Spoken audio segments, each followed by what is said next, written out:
एक गांव में कोमल नाम की एक सुंदर महिला रहा करती थी, जहां वो अपने काले जादू से सबकी सुंदरता छीनकर खुद अपनी सुंदरता बढ़ा लिया करती थी।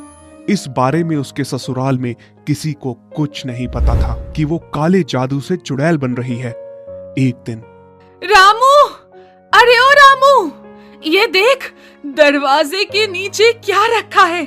नींबू और मिर्च, साथ में काले कपड़े। मुझे तो ये लगता है कि कुछ काला जादू है। हाँ हाँ, बोलो, क्या दिखा रही हो? अरे बेटा देख, ये मुझे क्या दिखा। नींबू और मिर्च, साथ में ये काले कपड़े। इसे देखकर तो मैं डर ही गई। क्या माँ, तुम भी ना? ये तो नींबू और मिर्ची है। अच्छा हुआ इसको सब घर में ले आए, सब्जी में डालने के काम आएगी। बेटा तू नादान है, समझता नहीं। मुझे तो ये काला जादू लग रहा है, ऐसा लगता है।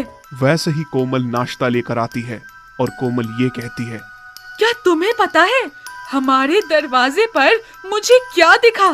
नींबू, मिर्च, काले कपड़ों में। क्या माँ जी, वो सब छोड़िए और आप नाश्ता शुरू कीजिए। शोभा के इतने कहने से कोमल डर जाती है और फिर वो नींबू मिर्च काले कपड़े में कहीं ले जाकर फेंक देती है। लगता है माँ जी ने मेरे काले जादू वाली चीजें देख ली हैं। अब मुझे इन लोगों से सतर्क रहना चाहिए। कहीं कहीं इन लोगों को मेरे इस काले जादू के बारे में पता चल गया तो बहुत मुश्किल हो जाएगी। सबके सो जाने के बाद कोमल एक रूम में जाकर काले जादू करने लगती है और जोर से हंसने लगती है। अब मैं ये काले जादू करके और भी खूबसूरत दिखने लगूंगी और ऐसे ही मेरी सुंदरता दुगनी हो जाएगी।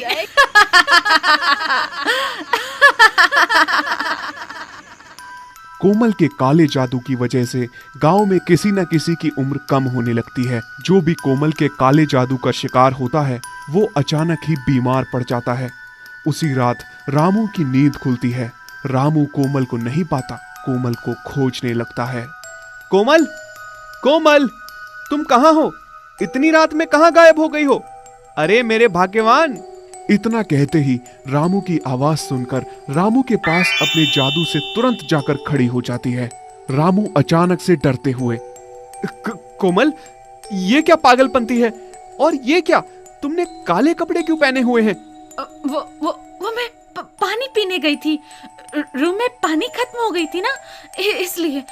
चलो अब सोने चलते हैं। अगली सुबह शोभा के घर एक बहुत ही खूबसूरत औरत आती है। उसे देखकर कोमल, अरे इतनी खूबसूरत औरत, अब तो मैं इसे ही अपना शिकार बनाऊंगी और सुंदरता बढ़ाऊंगी और जल्दी ही मैं अमर हो जाऊंगी। इतना सोचते ही कोमल उस खूबसूरत औरत के पास जाकर उसे अपनी बातों में उलझाकर उसके बालों को तोड़ लेती है। और तभी अरे कोमल भाभी, ये क्या कर रही हो मेरे बालों से? तुम्हारे बालों में कुछ लगा हुआ था, बस उसे ही हटा रही थी।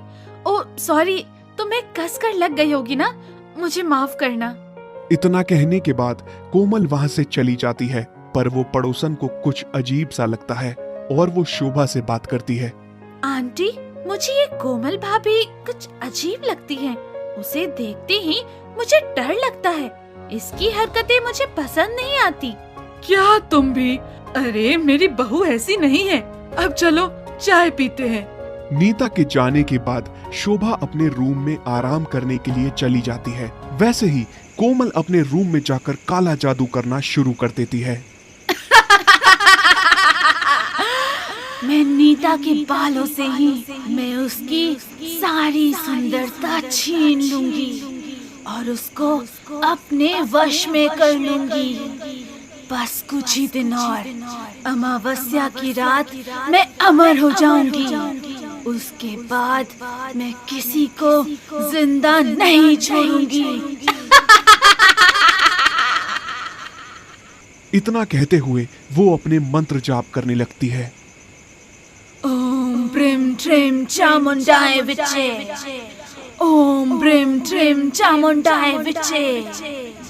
नीता की सारी खूबसूरती मेरे अंदर समा जाए और मैं 4 गुनी खूबसूरत दिखने लगूं।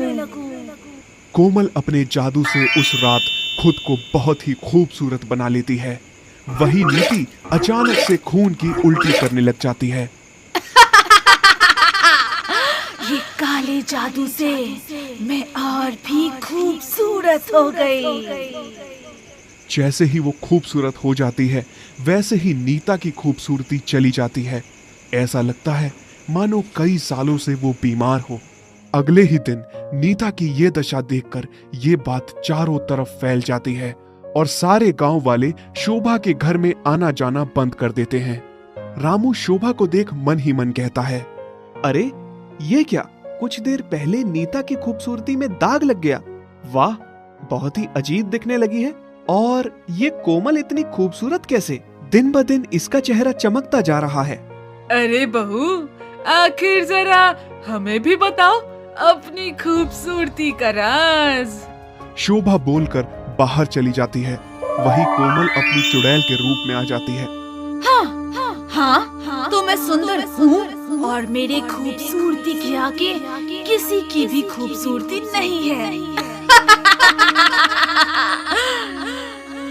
कोमल को चुड़ैल के रूप में रामू देख लेता है। तभी कोमल कहती है, सुन, किसी को कुछ बताया तो तुम दोनों को खा जाऊंगी, जैसे गांव की हर सुंदर लड़की की खूबसूरती खा जाती हूँ। नहीं कोमल, मुझे माँ को बताना ही होगा। मैं अभी